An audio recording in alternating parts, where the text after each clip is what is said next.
If you go back to 2008, it's pretty much on a straight line. You know, when President Trump got elected, it was a little blip. Some of the things he's done, it's taken it back to the straight line. So it's pretty much, you know, where you'd expect it to be. There hasn't been, I mean, like any market, there's going to be ups and downs, but there hasn't been anything dramatic to change it. Markets tend to just go up, you know, on their own, by their own weight. And so there's no reason for that to change now. Maybe if the trade war extends or something happens with Iran, or, you know, again, there's something aberrational that puts us in a difficult situation, then it could change. But otherwise, I mean, there's no reason to think that, other than stocks, individual stocks, you know, doing what they do, that the market won't continue to go up on the same line that it has since 2008. What do you think about the SEC, just generally speaking? I think they're kind of useless. You know, I think if the SEC really wanted to make the market safer, they would publish bright line guidelines. So, for instance, there's no law, specific law on insider trading. There are only precedents, legal precedents, that have been set as a result of various cases that the SEC has brought. Well, if you run a public company, that's okay because you probably have a general counsel who's training you in doing it, on what you should and shouldn't do. If you're just an investor, you have no idea. You're not a lawyer, and you shouldn't be responsible for, you know, talking to a lawyer before you decide to talk to somebody at a company or make or sell or buy or sell a stock. And I'll give you the perfect example of some of the stupidity. There was a case, and I forget the name of it, where a guy was going to work. It was a railroad company in Illinois, I think. And every day he'd go to work. One day in the parking lot that everybody shared, there was a bunch of limos. And then another day there was a bunch of limos. Mm-hmm. Then another day, the guy literally guessed that the company was being sold. And he bought stock. The SEC sued him. Right. Now the SEC lost, but that's just some of the ridiculous stuff that they do. I'll give you another one. We had a company, Share Sleuth, that did research on some companies, and they found a company that was putting out press release after press release about how great their business was with this new energy solution, I think it was. And we sent somebody out there to just look at the factory, or just called. We didn't even send it. We just called the factory. Nobody answered. Then we called somebody local, I think it was the power company, and said, do you have power turned on for this location? No. Called up somebody local, go look at this building. Nobody was there, right? Company, we shorted stock, company died. The SEC did nothing. Didn't care. Yeah, so what's the difference, right? I love AOC, right? I don't always agree with her, but I think she's learned the lesson of social media, where you get long and you get loud and you get people's attention, and then you deal with substance after that. But what do you think when she says that the idea that we have billionaires in our society is immoral? I mean, it makes for great headline porn. I mean, she started a business. Bernie Sanders has a book business. You know, Elizabeth Warren buys and sells houses, or did, right? If they would have had the level of success that I and others have had, I don't think they'd be complaining as much. But that doesn't mean that there's not an income inequality problem. There is.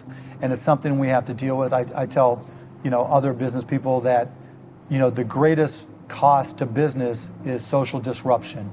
If people are rebelling and burning things and aren't satisfied with their lives, and they're incented to do horrific things, that's the greatest cost to business, and that costs us more. Now the question becomes, how do you deal with address it? Yeah. Right? So I'm not a fan of trickle-down economics, right? Where I don't think that works. I don't think it has worked. Where, you know, the richer people get, the more they make available to others. Hasn't worked.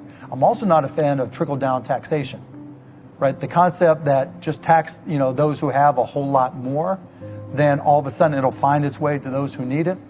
Doesn't work, hasn't worked, won't work. It's not that taking more money. I'm okay with paying more taxes. I don't have a problem with that.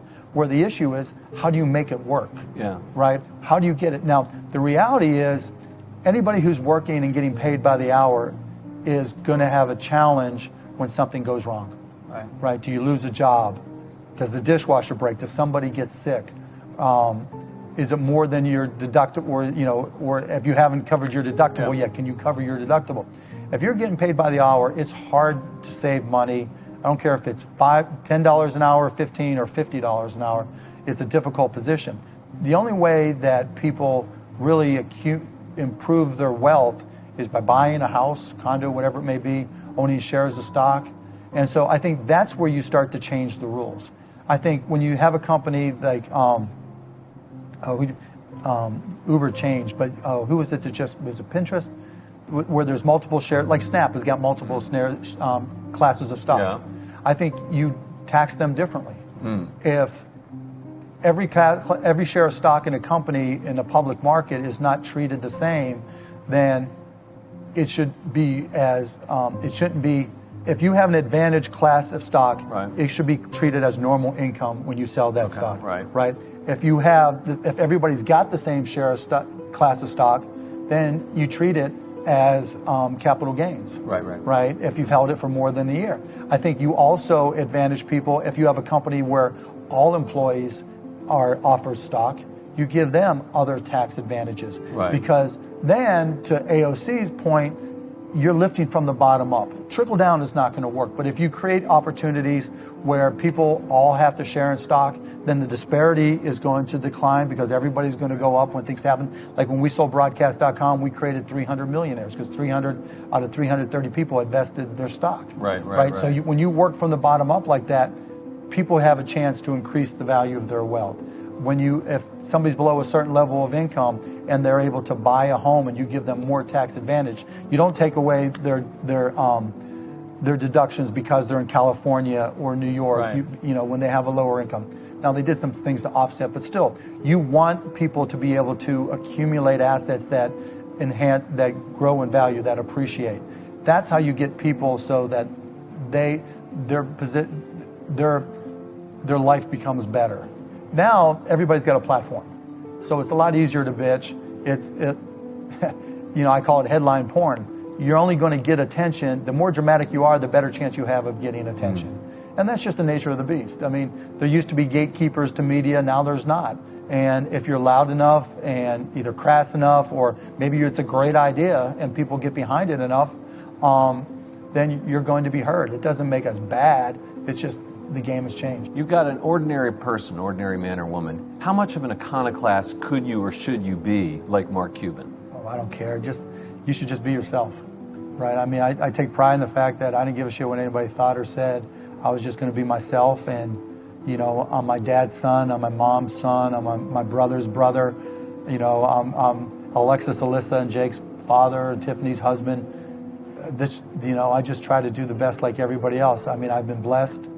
Like I say all the time, I'm the luckiest guy in the world, and I just try not to take it for granted. I try to enjoy every minute, and I think now as I've gotten a little bit older, I try to give a little bit more back than I have before, and try to help more people. And in terms of whatever, if anybody else finds himself in my position, just enjoy the moment, enjoy every minute of it.